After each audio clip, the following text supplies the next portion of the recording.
choo-choo train pulls into the station. Jesus on the cross, raising the roof. Binoculars regular, binoculars silly. Cabbage patch into stab. Hurry, shimmy to the right while you wonder if the oven's on. Take your wedding ring off. You are divorced. Bugs Bunny dressing up as a lady. You've got a wide-brimmed hat.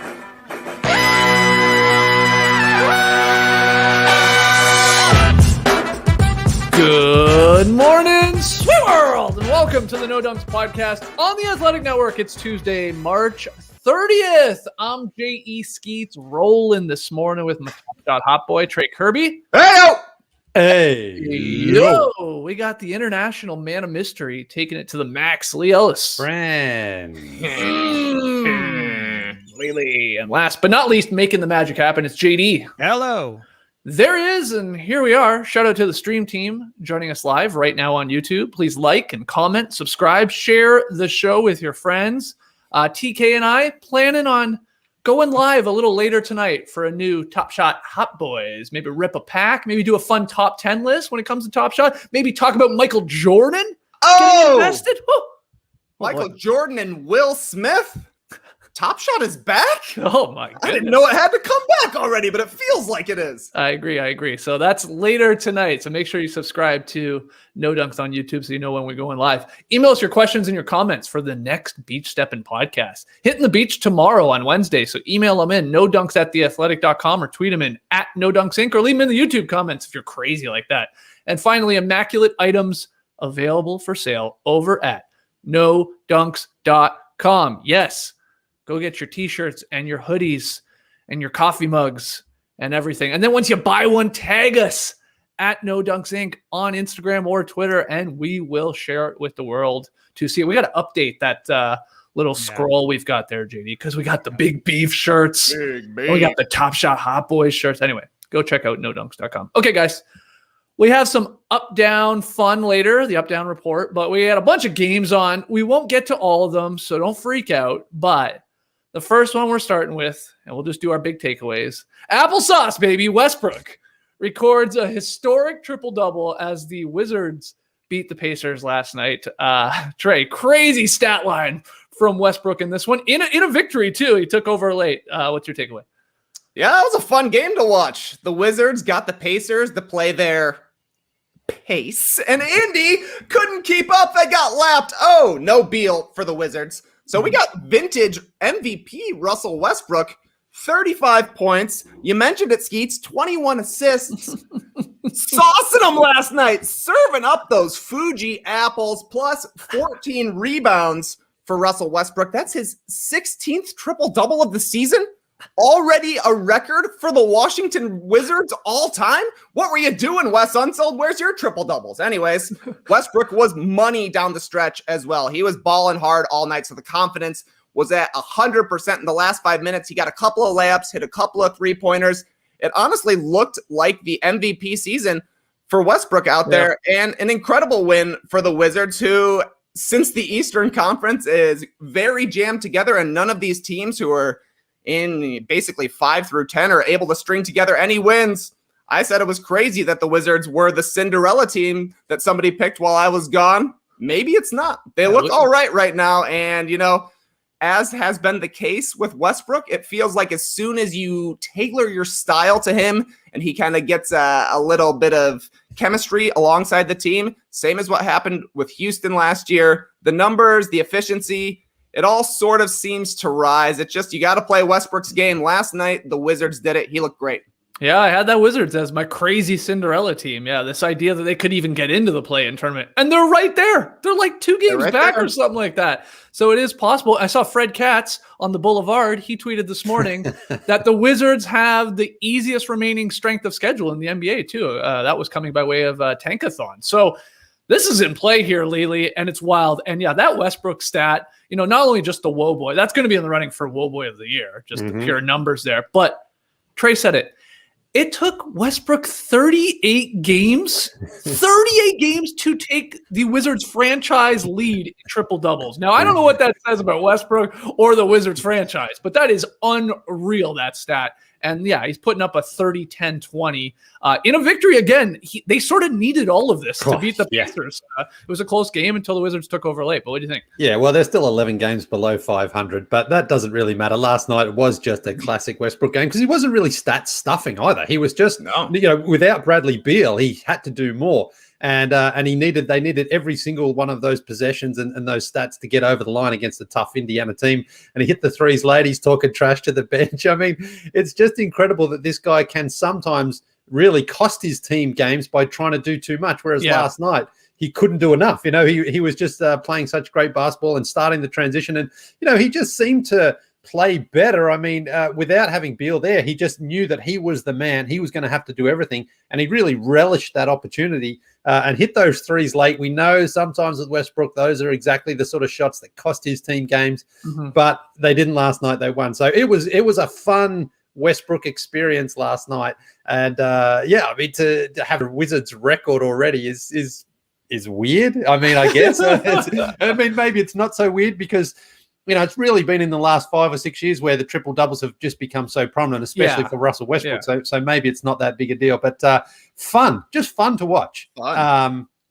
Which is not always the case with the Wizards this season, and even with Westbrook at times. He's frustrating. He drives you crazy because it's like, I wonder why he can't be more consistent with that sort of play. Will he even play tonight? He's in a back-to-back. He hasn't been playing except for when he played against the Rockets in a back-to-back this season. So maybe he will, maybe he won't. But it's hard to not watch a game like that and just think, man, this guy's going to the Hall of Fame. There's no doubt in my mind he's going to the Hall of Fame.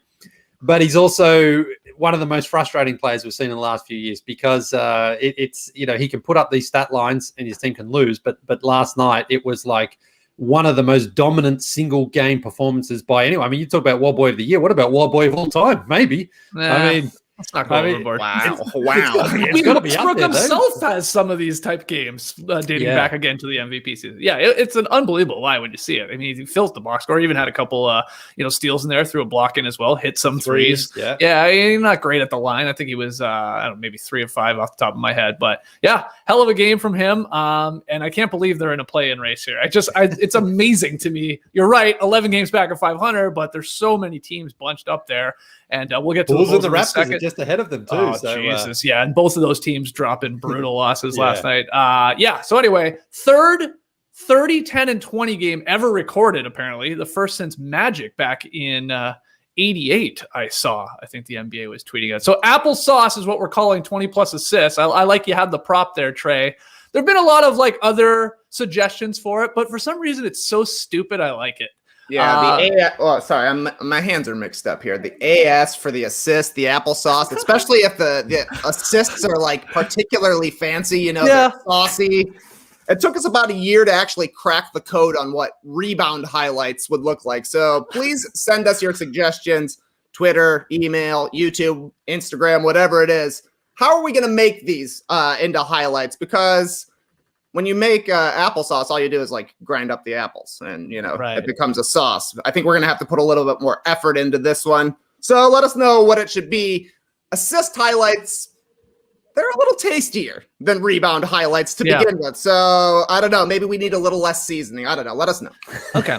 I was going to say, did you contemplate last night when we saw this line come through? Did you think about, maybe I will hit the old, editing machine, fire it up, hit the sauce and put these together? Or did it not even cross your mind like it does with the big beef? Oh, 100% it crossed my mind. Okay. I was watching the end of this game. I saw Westbrook get his 20th assist, and I asked Laura immediately, do we have applesauce in the house? She's like, yeah. I mean, it's one of our kids' favorite foods, eating applesauce nonstop. So I knew we had it around, but I didn't have it in me to figure out what it's actually going to be. I think Drew Gooden called it the Barbara Walters game. He did. He had a 2020 at that point or something like that, which is really great. Good stuff there from Drew Gooden. I like that. He had something I want to say it was 19 assists with 9 minutes to go. Yeah. And a small part of you is is he going to beat Scott Skiles' record here, which is 30 assists in a game, which is still mind-blowing? But it's that's in play with that much time left in a close game, and maybe even goes to overtime or something like that. Obviously it petered out a little bit, his racking up those assists, but he was starting to score a bit more. But yeah, crazy stuff there from Westbrook. All right, let's keep it going here. The next game is the Heat snapping a 6-game losing streak with the 98-88 win over the Knicks. Not a whole lot to say about this one. Lost in the shuffle on Monday's show, though, Lee, was the Knicks losing Mitchell Robinson. Sounds like for the year with a broken foot, right? He had a broken hand, had come back, played a little bit, and now out with the broken foot. Maybe you saw that clip, too, of basically Mike Breen breaking the news to Derrick Rose after the game prior, not last night's game, but telling him like, oh yeah, Mitchell Robinson's probably out for the year with a broken foot. And like Rose was like super emotional and like pretty shook up. But anyway, the Heat got a much needed win. I thought Bam played really good. And yeah, someone, I forget who it was it Trey or you, Lee, that was saying, you know, it'd be nice, a Knicks Heat first round series. Take us back to the 90s. Well, here's a little prelude of it. You know, both teams under 100 points. It was ugly in the first half, man. It was really low scoring. I was watching a lot of this one. So I don't know. Are you still on board with that? I can't remember which one of you said that, but yeah, it was ugly, but the Heat got a much needed win. I would like to see a first round series. I think these two teams are quite good. I think the Heat are better than their record is right now. Bam almost got himself some big beef last night, only a couple of rebounds short there, but the Heat just needed this victory and didn't start off all that well, but they grinded it out, which is a classic way of the Heat getting those wins, just to get back on track, is make it ugly, make it a bit dirty and grimy there, and they got it done. So yeah, this one, especially when you see following on from the Westbrook game, this one wasn't fun. You know, it just felt sort of, you know, dirty. Like you're just sort of watching it and you're just like, it's not, there was no flow to it. That's what I'm saying. Like Westbrook was in his rhythm, was in his groove. This one was more just like the Heat are like, we're not losing 7 in a row. We're going to get this win. You might not enjoy it, but this is how it's going to be. So, but the big news is, of course, Mitchell Robinson. I think he's a big loss for the Knicks. I think he can be a fantastic player at both ends. But they've missed him for, I think pretty much most of the season. And now he's out, for a lot. But the good news is, if he can come back next season, I think the Knicks have a real important piece of their team and can really impact the game at both ends. Nerlens Noel has played actually pretty damn good this year, getting a lot of those minutes because Mitchell Robinson has been out with the injury. But Jimmy Butler, he sort of took over this one too. I thought was pretty cool. I don't know how much you saw this one, Trey. And they got some contributions, like some of their shooters started hitting some shots too, and their Duncan Robinson and their hero. But it's like just Jimmy was like, no, we got to get a victory here. And you're just like, it's always nice to be like Westbrook. It's nice to be reminded that Jimmy Butler on any given night looks like he can be like one of the best players in the league when he does that little takeover Jimmy Butler thing, when he works hard and he beats the man, right? That's right. 19 points in the second half for Butler, 4 threes for Tyler Hero, 4 threes for Duncan Robinson. And that's kind of the special sauce for the Miami Heat. You need Jimmy to play well and you need your shooters to shoot well, which is pretty weird because you look at the full stats for the game. That's 8 threes from Robinson and Tyler Hero. The Heat only went 10 of 34 from from 3-point line last night, but that was enough against the Knicks. That's kind of what it feels like with the Heat, is that for this whole season, it's going to be just enough offense if they're going to be able to make a run at a top 4 seed here, which I think is still certainly possible. The Heat shot the ball really well down the stretch last year, and obviously in the bubble, they were unconscious. So we'll see. They've got shooters there, and they've got a guy in Jimmy who can find it. They just need Goran Dragic to come along a little bit further and really put that pressure on the rim. He is an X factor to me for this team. Our next game here, Steph Curry, he returned from the tailbone injury and all his butt jokes that he had been making. 32 points, had some beautiful highlights as the Warriors, unfortunately, Trey, beat your Bulls 116-102. This one did have a nice flow to it at times, though. It was a back and forth affair, but what's your takeaway? Well, Skeets, bad news. The Bulls are not back. Oh, God. maybe the funny part is the Bulls are back. The Bulls are back to being the bad Bulls. That's not the Bulls. That's the bad Bulls. So yes, the bad Bulls are back. Yeah. The Bulls are not back. I told Laura going into this one, if the Bulls lose this, I don't think they're going to be back anymore. And unfortunately for Chicago, Steph Curry came back from his tailbone injury and honestly torched Chicago. 32 for Steph, 6 threes. And he pretty much won this game by himself in the third quarter, scored 14 straight. And I was incensed about this because both Zach LaVine and Nick Vucevic were off the court while Curry was catching fire. You finally got 2 All-Stars. We've got an MVP going off. And the All-Stars were just sitting there watching. Yeah. That was That was not cool to me.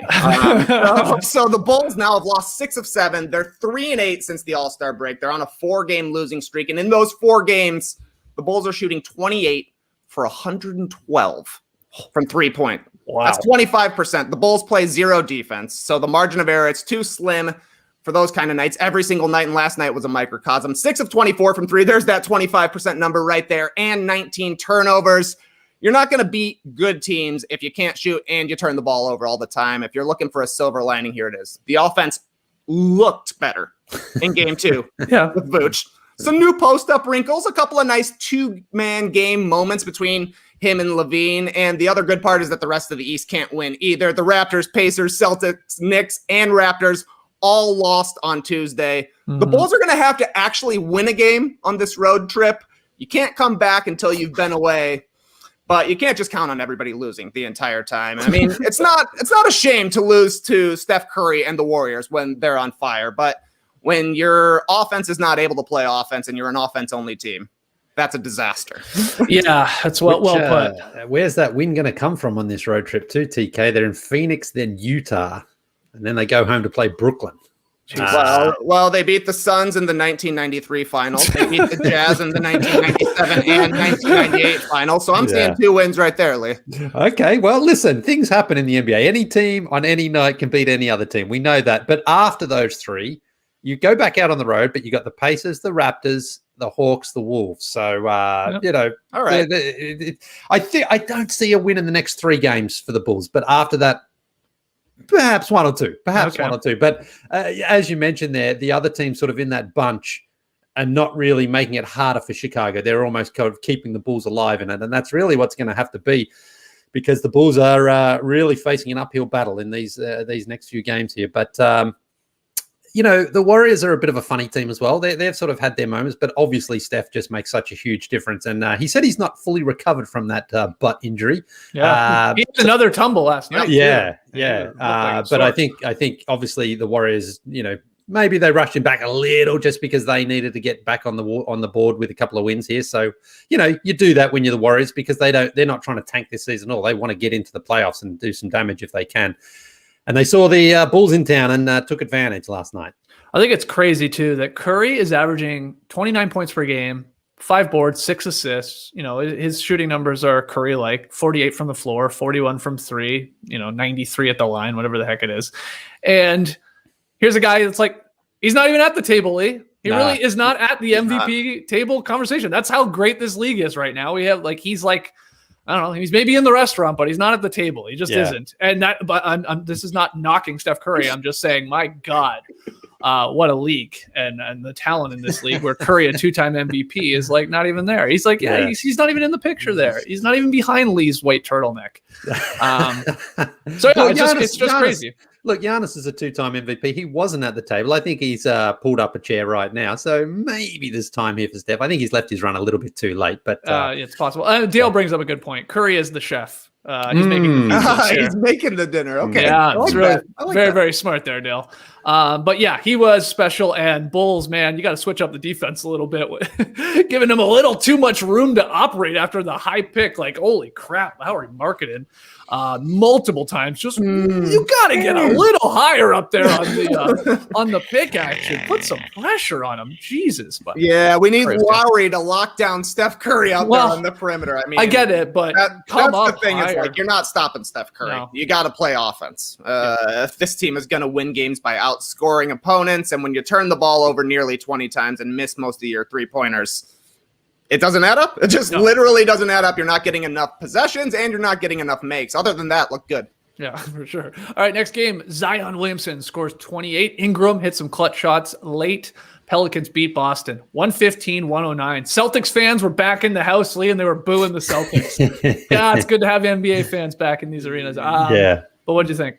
Well, a couple of little mini storylines out of this one. Evan Fournier made his debut for the Celtics, went 0 for 10.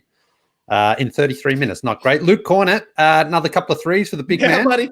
Yeah, he hit a couple. No Jaylen Brown here for the Celtics. And the Celtics, this one looked like it was going to be a mini blowout with about 4 minutes to go. They're down 16. Then they went on a big 13-0 run, got themselves back into it before, as you mentioned, Brandon Ingram hit a step back that basically put the game out of reach. But the big story another incredible performance from Zion Williamson, particularly in the third end of the third into the fourth quarter, just going inside the paint, just catching bodies left and right. I think Zilla said this morning, Zion had 11 field goals, no dunks, but every basket basically a layup or, as good as a dunk without actually jamming on guys. And it's, the finishing and the touch around the rim is great, but it's that handle that he's got, which continues to impress me. Like at times when defenders are there, he puts it behind his back, he gets inside and he, can pick the ball up cleanly and go up to the rim. And I think that's what just makes him so difficult to match up on, because he's on the perimeter at times. And then before you know it, he's at the rim. And that's just something for a guy of his size, of his bulk, that I think is going to be really tough as he, matures even more and just becomes like a bull. Because there was a couple of times there, you see guys and there, 2 or 3 guys around him, and they really can't do anything to stop him, and he can elevate and get up there and score. So a good win here for the Pelicans. They nearly blew it. Notorious Celtics killer Eric Bledsoe hit a couple of threes late, like he's always done in Boston before, which really was important in the end for the Pelicans. But yeah, Stan Van Gundy, I mean, Shaq used to call him the master of panic because he claimed that he didn't know how to close out games. And we've seen a couple of times this season, the Pelicans have had good leads and kind of blown it at the end. They hung on to this one. They managed to get the win, but not convincing. I mean, remember in Portland only a couple of weeks ago when they were up 17 with only a few minutes to go and they lost that one. That was, of course, Damian Lillard going crazy for the 50 points. But that's the one concern I have for the Pelicans. I think, they've got so many nice little pieces. Kira Lewis was very good last night. Josh Hart had another almost beef as well. He had 15 rebounds. Yeah. They've got the right pieces in place. Now it's just a matter of, can these guys gel, get together, and actually become a real threat in the Western Conference? They're not that team yet, but I think they've got Dave Griffin's got some nice pieces together. It's just now how they fit with each other going forward. Yeah, Brian Scalabrine was loving Zion Williamson highlights last night. He was going crazy, fawning over him. There was a small stretch in this game. It was like, I'm talking like a 90-second stretch where I was like, oh my God, is Luke Cornett the Zion Williamson stopper? He was like giving him some trouble, like how to, Zion was just missing a couple inside. The length was getting to him. And then, no, it turned out that not to be the case. It was just Zion missing. There was like, you said 2 or 3 guys. There was one play leave. There was 4 Celtics. Yeah. I swear to God, that basically bounced off of Zion. Yeah. And Zion, I think he missed that shot, but it was like unreal. There was that many bodies around him, but he still powered up through all of them and had a good look, and it just rimmed out. Brian Scalabrine is making Celtics fans forget about Tommy Heinsohn on the call there too. Just a couple of times, just like, that is brutal. What is that call? He was right on one of them, but he was completely wrong on another one. But that was classic Tommy Heinsohn as well, just like those Celtics blinders he had on, and that was all he saw. So, but Scal's good. I like the energy he brings to their broadcast. He's a fun guy. The worst non-call of last night, I think, happened in the women's game, did it not? In the, was it Baylor UConn? Did you guys see that? Oh my goodness. Go look it up. In a crazy game, I was sort of following it generally on Twitter, and then I saw the highlights. I don't know the woman's name, but she got hit. She got hit in the face on a potential. Okay. Yeah, I think no foul was called. It was unreal.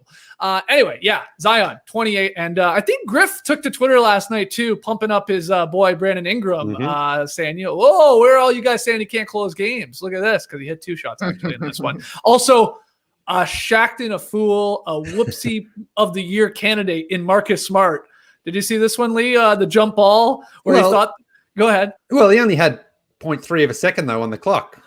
Well, wasn't it? Yeah, but was that the case? I'm not 100% sure. Because I saw it going around, and as far as I knew, it was like he couldn't really do much more than just sort of, kind of palm it towards the hoop. I thought that's what it was. But slapping it up there. Yeah. Well, it's up on House of Highlights if you want to go see it, and they're labeling it a Shackton there. I thought maybe there was a misunderstanding with the clock itself and whether or not they were going to get more time. Check it, but I thought that was all it was. There was not enough time for him to do much more. Back to that Warriors game too. Draymond Green hitting the Curry 3 from the logo. That was pretty crazy. Yeah. All right. Logo Green, Steph called him after the game. Wow. Wonderful catch on. People are saying it was 0.3 seconds left for the Pelicans. Yeah, okay. See, that's what I thought. Okay. That makes sense. Everybody on the Celtics was looking at him like, what the hell are you doing, man? Right. He just had a brain fart there. All right, the other games, I'll list, 7 other games here. The Nets held on to beat the Wolves. A couple of rookies led the Pistons over the Raptors, 118-104. I'm so close to posting the in memoriam photo of us where we're singing a sad song. Mattio's on the guitar, putting a dying rose for the Raptors season. I mean, I know they're still in the race for the plan, but it's getting very, very depressing when like Hamidou Diallo and 2 rookies on the Pistons are basically kicking your ass. It's bad. Save it late, or Skeetsy, save it for April 8th. We got the Bulls versus the Raptors. Oh my God. Well, that might be a game versus the 13 and 14 seed at this point. So get into the play-in tournament. That's yeah. Yeah, what are Undertaker matches called? Like a casket match. That's what it is. That's what it is. Whoever loses that, buried, done, season's over. Okay. Valanciunas had a season best, 30 points. Season high, season best, same thing. As the Grizz beat the Rockets again. You see John Morant's dunk at the buzzer. Oh my God. Goes between the legs. Get him in the dunk contest, man. The Mavericks rolled past the Thunder 127-106. Fox and the 4H's led the Kings to their 5th straight victory. They defeated the Spurs 132-115. Clippers hit 19 threes to beat the Bucks 129-105 for their 6th win in a row. And finally, the Jazz also won their 6th game in a row, 114-75 over the Cavs. So 3 teams there on some winning streaks, Lee, in the Kings and the Clippers and the Jazz. I thought Kurt Helen of NBC Sports was right on with the Clippers game. He says the Clippers beat the Bucks Monday night in the we don't care what you do in the regular season. Let's see it in the playoffs showdown. Not wrong with both those teams, Milwaukee and LA. But LAC getting some help from their other guys is huge. Like Morris, Luke Kennard is coming around here, what we thought he could maybe give them. Jackson had a good one, Terrence Mann. Contributions there with like sometimes Kawhi not in the lineup, sometimes Paul George like last night in the lineup. So Clips playing, sort of quietly well. None of it really matters, but here they are. Paul George, a late scratch for this one too. So Luke Kennard did come into that starting lineup and had another pretty good effective scoring game. 21 points, 5 of 6 from downtown, 8 of 11 in total shooting from the floor. So, we know that when they signed him in the offseason, they were hoping for this from him. We hadn't really seen it. We've seen now a couple of little flashes of it. So that's good for Ty Lue to have a little bit of depth there. Not really much else to say. It was a fairly close game, this one, but then the Clippers just pulled away late. The Bucks got off to a great start, but the Clippers sort of seemed to drop the hammer there when it really counted. And, not much more regularly to say about that one. What? What did you do? No, I rewatched this one this morning, and it was a good first half. But then the Clippers kind of put the foot down there in the fourth quarter. It wasn't really so much the third quarter; it was more the fourth. So the Bucks not missing anybody. A little disappointing that they got blown out quite so easily in the end. But I guess it was a little bit of the revenge factor as well, because these two teams had a pretty close game in Milwaukee. I don't know when that was, a month ago, 2 months ago. I remember it was a Sunday afternoon tilt, and the Bucks kind of just stretched it at the end. So maybe there was a bit of that, but good performance from the Clippers. And that 6-game win streak, one of the quieter win streaks we've had, certainly for a good team. Yeah, I mean, the Kings... No one cares at all. No one cares. Exactly. But that's great for the Clippers. Mentioned this earlier in the season. This is what you want. You just don't want any attention. Let the Jazz have their, 40-point win last night. You expect that against the Cavs.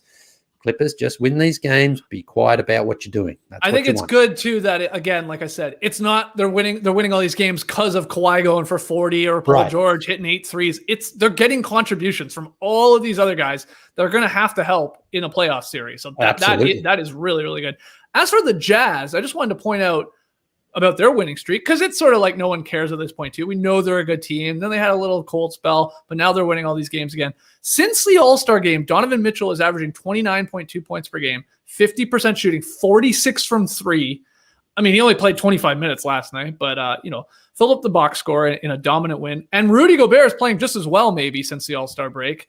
18 and 17. He was flirting with the big beef. 2 steals, 4 blocks. I think he's sort of starting to run away with Defensive Player of the Year. Maybe a lot of people probably already had him running away with it.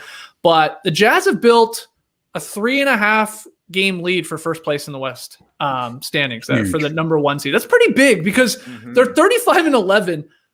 There's only 26 games to go, if my math is right. I mean, it's starting to get. It's by no means like the Suns, the Clippers, the Lakers. They could still, in theory, catch them, but I think it's becoming less and less likely. not only with the way the Jazz are playing, but some of those teams like the Lakers had a spell there and stuff like that falling off a little bit because of injuries. But yeah, I think the Jazz are going to be our number 1 seed is what I'm getting at here, Trey. And that's great. They want that, of course, as we've talked about. Again, depends where the Lakers and Clippers fall, but they would be loving only having to play one of them in a potential, path to the finals, right?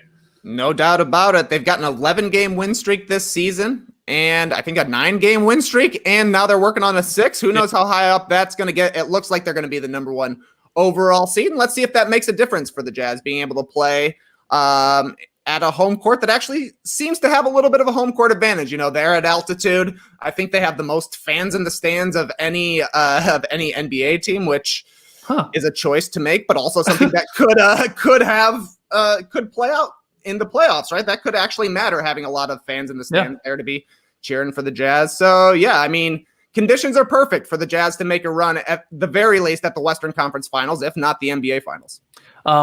Fox was named Player of the Week, Lee. We were talking about that yesterday, and he had another solid game. Holmes had a good game in the Kings' victory over the Spurs. They have a second one against them coming up here. But yeah, Mitchell and Fox, I think they're both of those guys are going to be right there for Player of the Month honors in the Western Conference, at least. Why are you laughing? Yeah, well, I mean, they've won 5 in a row, and there's still 3 games below 500 here. Okay, here they come. That's the thing. They've done this to us before, where they've looked good, and you think, and beating the Spurs is a very good victory, like a convincing victory. So that's great. But what will happen now with the Kings? Will they just go on one of those 4-game losing streak stinkers that you just go, nah, why did I even invest any sort of hope into this team? But yeah, De'Aaron Fox, he's a really good player. He can be a really insight I'm looking for. No, I mean, because it's so hard to judge him on the Kings team because they haven't had any success with him there yet. But when you watch him at his best, it's like this guy is, I think, he's a top point guard in this league. He hasn't made the All-Star team yet, and I think again largely because he's on the Kings. Yeah. It's not much different than Devin Booker. Exactly. That's my point. And Devin Booker took a few years to sort of get into the All-Star teams. He got there, and he's really starting to stand out. So when are we going to see now, De'Aaron Fox not just be like, okay, it's the Kings. Like, can he get them to a point where it's like, okay, they're in the 6th spot in there? Because right now they're still only battling for the play-in tournament. Yeah. That's nothing. They need to sort of have some wins there. So, he's a good player. Oh, crazy, man. You're crazy. He's nuts. This guy's nuts, man. Okay, let's wrap up from the game talk there. Let's get to the up-down report. Prepare your tundies. It's the up-down report. Yeah, the up-down report. Guys, first one. It's been a hot topic here in the NBA world, it feels like, over the last couple of days. The buyout market. It could play a significant role here, maybe, in determining the championship, which has caused complaints from small market teams. The system is flawed, said a small market GM to Howard Beck of Sports Illustrated, who had a great write-up on this. You shouldn't be adding to your team this deep in a season without giving things up. The Nets added Marcus Aldridge, Blake Griffin. After those guys agreed to buyouts, we had Andre Drummond signing with the Lakers there on Sunday. Another quote here from that article: "You're just helping the rich get richer," from another anonymous small market GM. So the question is here, up or down on small markets concerns, their executives' concerns about this buyout market? What do you think, Lee? I'm down on it. Listen, LaMarcus Aldridge and Blake Griffin are 2 veterans towards the end of their career who just want to go to a team that's contending for a championship. And the rules allow them to do that. They gave back some money to their teams, and they now can go and sign with whoever they want. That's the rule. Andre Drummond, a younger player, he's also been on bad teams for most of his career. He goes to a team where he's going to be in the playoffs for sure and likely contending for a championship. The rules allow him to do that. So unless there's the executives have come up with a way that's a fair way for these teams to have to give up something, then I'm really not sure what they're complaining about, because the Lakers haven't been a glamorous team for the entirety of their last 10 seasons. I mean, they haven't made the playoffs for a couple of years there. So Andre Drummond wouldn't have been signing there like 3 or 4 years ago when they were a bad team. They're going to teams where they want to win championships. And same with the Brooklyn Nets. Before Kevin Durant and Kyrie Irving came along, they were a team that made the playoffs, but no one's going to sign with the Brooklyn Nets, 3 or 4 years ago. But now they've got those players there, so they're more attractive to free agents. So I'm not sure, unless you just change the rules completely and say, right, well, if you're top 4 seed, you're not allowed to sign, guys. That's what I'm saying. Like, unless you just make it so that you prevent those teams from being able to sign free agents, I'm not really sure how you change the system outside of just drastically making it difficult, or saying, okay, you have to, because the waiver wire exists so that if you pick up a guy, you have to pay a salary, but that's why they clear waivers, because nobody wants to pay these guys the remaining salary. So, okay, change that rule. I'm not sure. I think it's more just like these smaller market teams complaining because they see everyone joining the Nets. But again, it's LaMarcus Aldridge and Blake Griffin, two, very good players in their prime, but they're not in their primes anymore. They're insurance gaps. Really, for the Nets at this point of the season, they're not there. They're not going to dominate. Well, Kevin Durant's on the team. That's all you should be worried about if you're facing the Brooklyn Nets. I mean, of course, James Harden and Kyrie Irving, but Kevin Durant on that team makes them a championship contender, whether or not LaMarcus Aldridge and Blake Griffin are there. So it sounds to me a little bit more just like, the small teams are complaining, but unless you come up with a solution that's workable, I'm not sure how you change it. What do you think, Trey? I think it is a problem, but it's a problem because all the good teams are in big markets right now. Buyout guys used to sign with the Cleveland Cavaliers when LeBron James was a Cleveland Cavalier. Buyout guys used to sign with the Oklahoma City Thunder when they were challenging for championships as well. The problem is that all the super teams are in the big markets right now. Obviously, there's a couple in LA, there's one in New York, and the Knicks would like to have a super team as well. So I don't know exactly how you combat it, except for, I look at a team like the Thunder. They're in the smallest market out there, and their highest paid players just sitting on the bench for the rest of the season. Yeah. If they wanted to spend money on a buyout guy, they could have done it. They just chose not to because it wouldn't really help their team. The problem is that the buyout game has become more and more popular, it feels like, and the players who are taking buyouts are more and more notable. Like, we've had so many all-stars take buyouts this year that we remember as all-stars because it happened in the past decade. So, of course, we're going to refer to them as all-stars. Your LaMarcus Aldridges, your Blake Griffins. They're not at an all-star level right now, but we have long enough memories that we can remember when they were. I don't know, maybe you got to pay a bigger proportion of the salary that's on somebody's buyout deal to sign them, so you make it a little bit more painful for a big market team to go super deep into the luxury tax. But other than that, the key to getting buyout guys to sign in small markets is to have really good teams in small markets. Yeah, that does feel to be the case. I don't think this would have been a big deal at all if Blake and LaMarcus Aldridge didn't sign with the Nets. If Aldridge goes to the Heat and signs there, this is not a story, in my opinion, at all. It's just because, the two guys that were former All-Stars, who are not that now, as we've talked about, picked the same team. Also, this is all our own fault because all we've done over the last, 10, 15 years is talk rangs. Got to have a ring. Can't go into the hall if you don't have a ring. You're a nobody if you don't have a ring. Well, then these guys hear that and they're like, damn, I better get a ring. I better team up with Kevin Durant and try and help my chances, or LeBron James help my chances. So it's your fault, all of you out there, if you're upset with this. It's this rings or nothing culture. I'm sort of serious. I mean, this is what it's happening to some extent.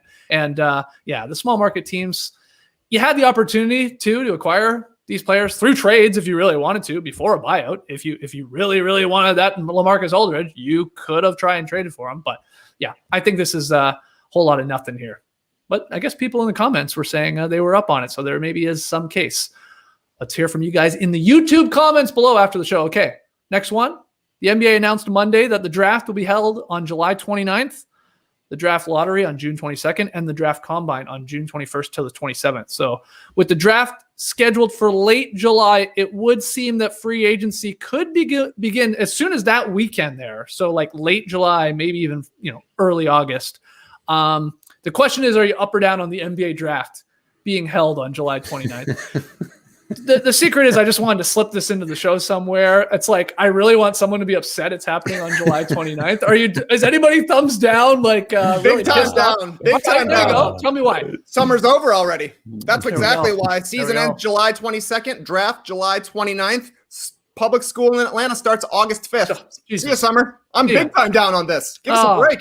Yeah, I was hoping JD was going to chime in too. I thought he'd be pissed about this. Oh, Lee, I'm pissed. I'm very pissed. Yeah. You know, I won't be here. That's it. I'm just drawing the line there. You guys, when JD goes on vacation, we all go on vacation. We can actually manage now to do the live stream. Exactly. The podcast part becomes a little more difficult, but we got time for you to teach us even how to do that, JD. Sure. We can slap it together maybe while you're on vacation. Yeah. Look, the league didn't really have much of a choice in this though, Lee, because of the push, everything being pushed back, of course, because of the pandemic. The playoffs are starting much later, and so this is why we get into late July, early August for the draft and then free agency, and we'll have to be talking about it. Yeah, and they're trying to get the season back onto a normal schedule as quick as possible. So that's the other thing. It's jam everything in the off season in as quick as you can, so then we can get back on track. That's the idea behind it. Yeah, I will say Commissioner Silver has indicated that the league would still like to hold some version of Summer League. Which seems insane, but maybe not by then. Who knows? To allow these players. Summer League without summer. How's that possible? Oh, yeah. Fall League. It's always summer in Vegas. Early Fall League. Yeah, it's true. I like that, actually. Yeah. So it could be a possibility. Go ahead. I will say this is going to be the least watched draft ever. Book it. It's in the middle of the Olympics. The first week of the Olympics, we're going to be having the NBA draft. All right, Cade Cunningham, congratulations on your gold medal. You're getting drafted first. I'll be watching somebody swim. Is that 100% a go, the Olympics? Is that they're locked in on that? Just no fans, I believe. Yeah. Wow. Yeah. Oh my goodness. All right. So let's hear from you guys. Thumbs up or thumbs down on the draft being held on July 29th. Final one. This one, sillier than the last one. New posters released for Space Jam 2, or Space Jam, a new legacy, I should call it. These came out Monday. Film is scheduled to be released on July 16th in theaters and on HBO Max just before the draft. Toon Squad looking strong with posters featuring LeBron and Bugs and Lola and Tweety and who else we got? Daffy Duck and the Roadrunner and Speedy and Tass Mellis / the Tasmanian Devil. Are you guys up or down on the new Space Jam posters, Trey? Oh, I'm super up on these. This is going to sound ridiculous. I love the Toon Squad uniforms. Oh, the teal, the gradient circle hole, all good. I'm loving the color scheme of this movie. Just a couple of things I don't love. Number one, you don't see LeBron's face in these posters. Yeah. I would like to see LeBron's face. I mean, his shoulders looking nice. Obviously, he's going to be wearing a shooting sleeve in this. I think that's important to convey. Second thing I don't like, no Marvin the Martian. Where's my guy at? Marvin the Martian. I guess he's just not a... Is he not a big enough name in the Looney Tunes universe? I don't know. He's definitely a role player, I would say. Yeah. What do you think? Yeah, you said Roadrunner was in that, did you? Yeah. And Speedy Gonzalez? Yep. There's a lot of speed, man. Speed kills. Who's quicker, you think, out of those two? Because Gonzalez was quickest of all Mexico, I believe. But Roadrunner, I mean, pretty quick. Yeah. I mean, I'd like to see them have a race. I think, well, this is one of these things where I think Speedy is quicker, but Roadrunner is faster. End-to-end speed versus agility. I mean, Speedy could play a game of tennis by himself, remember? He was that quick that he could hit it and then run around the other side, hit it. Flash-like, yeah. But Roadrunner was so quick he could, the road would lift up behind him when he was at his full speed. So right, that's what I'm saying. That's a fascinating. I wonder. I mean, how far would you even do this race? Would you make it a sprint like a 200, or would you make it more like a 1500? Oh, geez. I mean, yeah. I think the longer the race is, the more I like the chances of the Roadrunner. Yeah. But like maybe 100, maybe a 200. Yeah. I hear you. I could see Speedy. I mean, quick blocks. Yeah. Quickest of all in Mexico. We just don't know the field, though, do we? I mean, he might be running against nobody. So we don't know. We don't know. And then there is Taz there. I saw in a press release he was just going by Taz. Is he not known as the Tasmanian Devil anymore? As far as I know, yeah. Oh, yeah. Okay. That's what I thought too. Yeah. All right. Let's hear from you guys if you're up or down on these new Space Jam posters. That's July 16th, huh? Yeah. That's during the NBA Finals. Wow. Is that during right before the Olympics too? I hope it's on an off day. Like we got game 2, LeBron playing. Probably It's going to be wild though. LeBron will be defending his NBA championship and Earth during the same month. Wow. That's a lot of pressure. Busy month for this guy. Yeah. All right. We do still have tweet of the night, and we got rapid fire. But first, quick word to hear from our sponsors, because we had the new Freshly on board. Lee, you were talking it up yesterday. Freshly offering these chef-made, nutrient-packed, delicious meals delivered right to your door. There's no cooking required. You talked it up, Lee, how you said like you're the king of the castle now in your kids' minds. You're like Gordon Ramsay in there, firing these things up. And they're very easy to order. You go to freshly.com and you choose from over 30 delicious, satisfying, better for you meals like steak peppercorn, a chicken pesto bowl, and my favorite right now, I got it right here, this sausage baked Penny. Yeah. A certified classic. Wow. Yeah. Wow. Which is amazing that they're going with that. It says, I love this, meaty, melty, cheesy. There's nothing quite like pasta night. And then it goes on to say gluten-free brown rice penne. I like that. Sweet Italian sausage, masterful marinara, and then packed with 5 sneaky veggies. How'd these veggies get in here? These sneaky little buggers coming in the back door, sneaking in my window, getting in my sausage baked penne there from Freshly. And our listeners right now can try Freshly for just $6.16 per meal.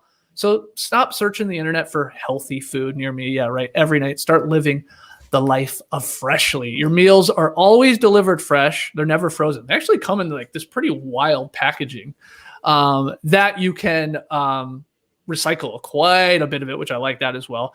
And they're ready to heat and enjoy in just 3 minutes.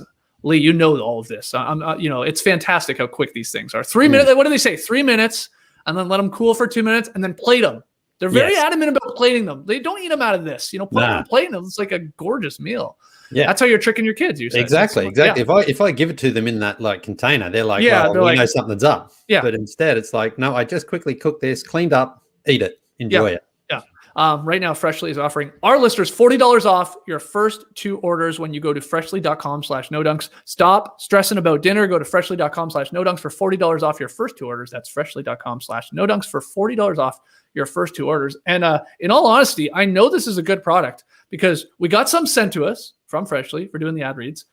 And in mere days, Nora was already ordering a second batch of these. They're good. They're legit good. And for the most part, quite healthy for you. So freshly.com/nodunks. Shout out to all my Daniel Tiger heads out there. It's Chime time.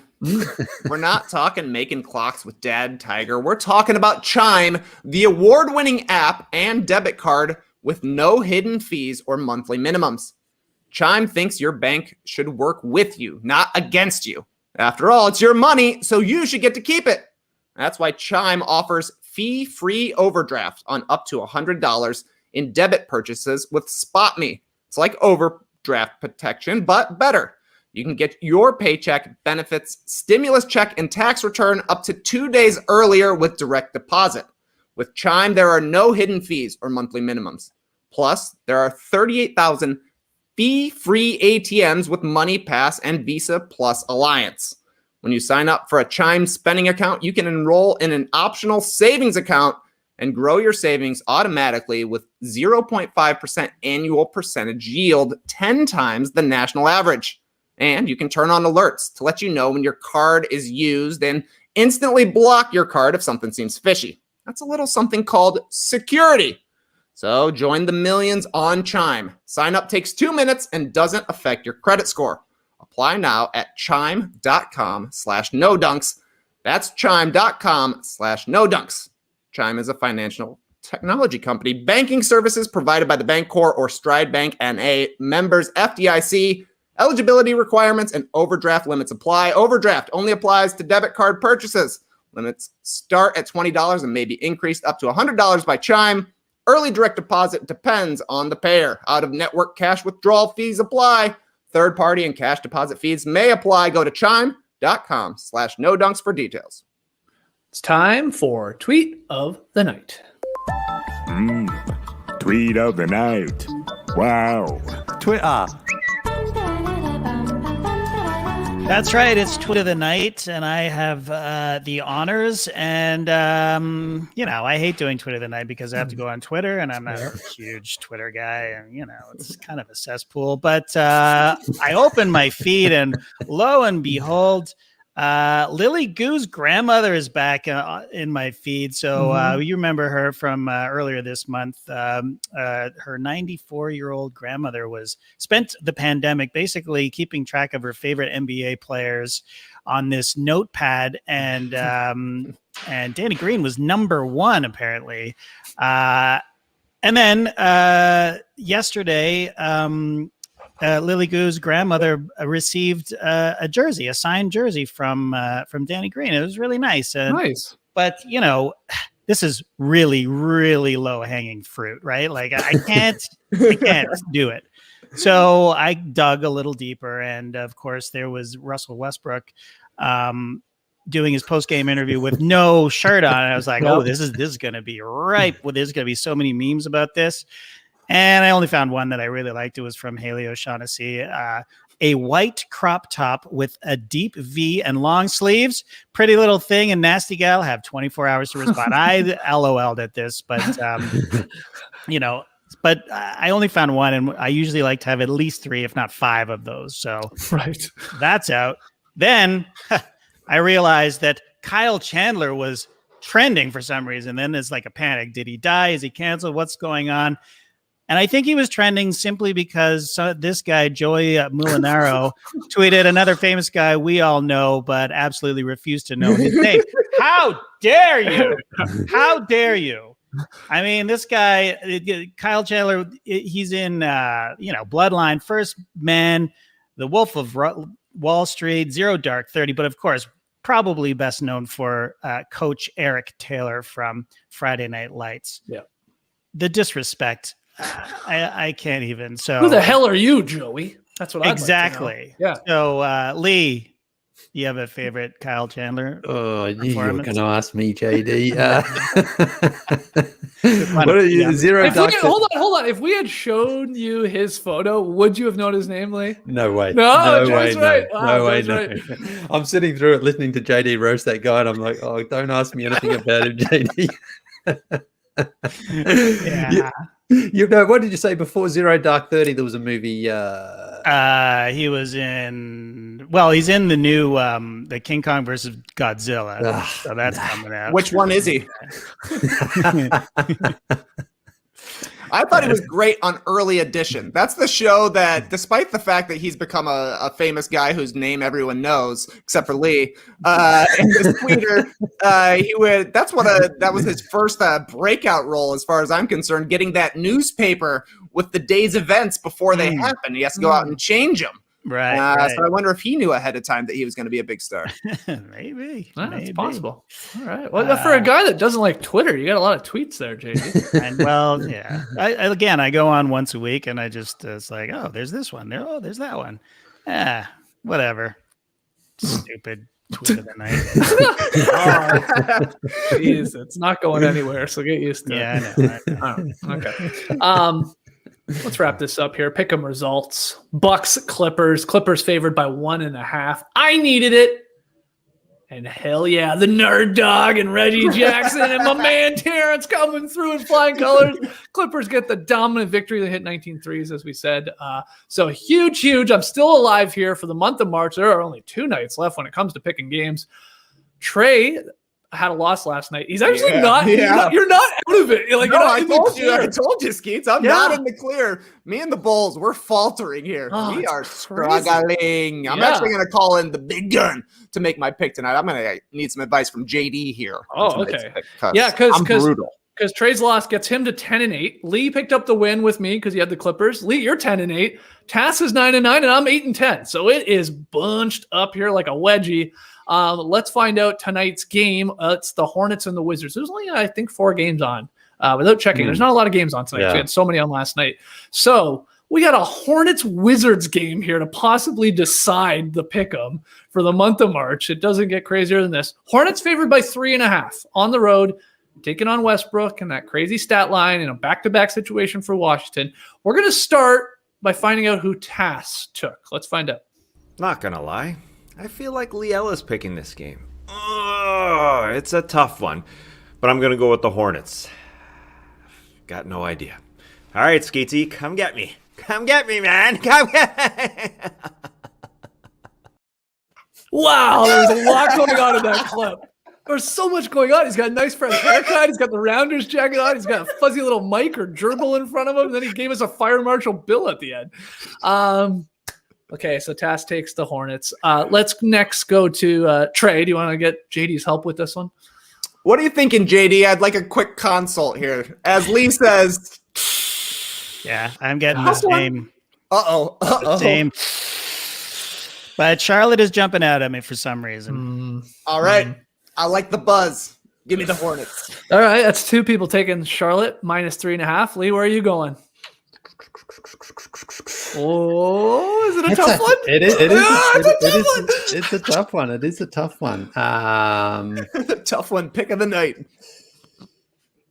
I will choose the. Oh man, I don't know what to do. Oh my god.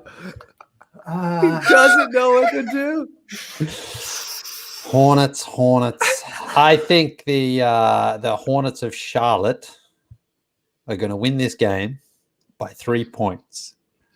No, I don't. I think the Hornets are going to win by 4 points. I'll take the Charlotte Hornets. Wow, that was an exhilarating 30 seconds of podcasting there. All right. So the real question is now, do I swerve tonight and hope I tie it up? Or do I wait one more night for maybe a better game? We got Wednesday night, a lot more games on. No, I said it. They're my Cinderella team. Westbrook's on a tear. This guy never tires. Yeah, you're right. Point at that applesauce. Who's to say he can't do this again? Who? You don't think Westbrook can go out and put up another 30-20 again? NBA is he going to play though? The game after player has 20 assists. Oh, this wow. season. Thank you, Schumann. What'd you say there, Lily? Is he going to play though in the second night of a Yeah. I mean, if Beal's not, I guess he does. But who knows?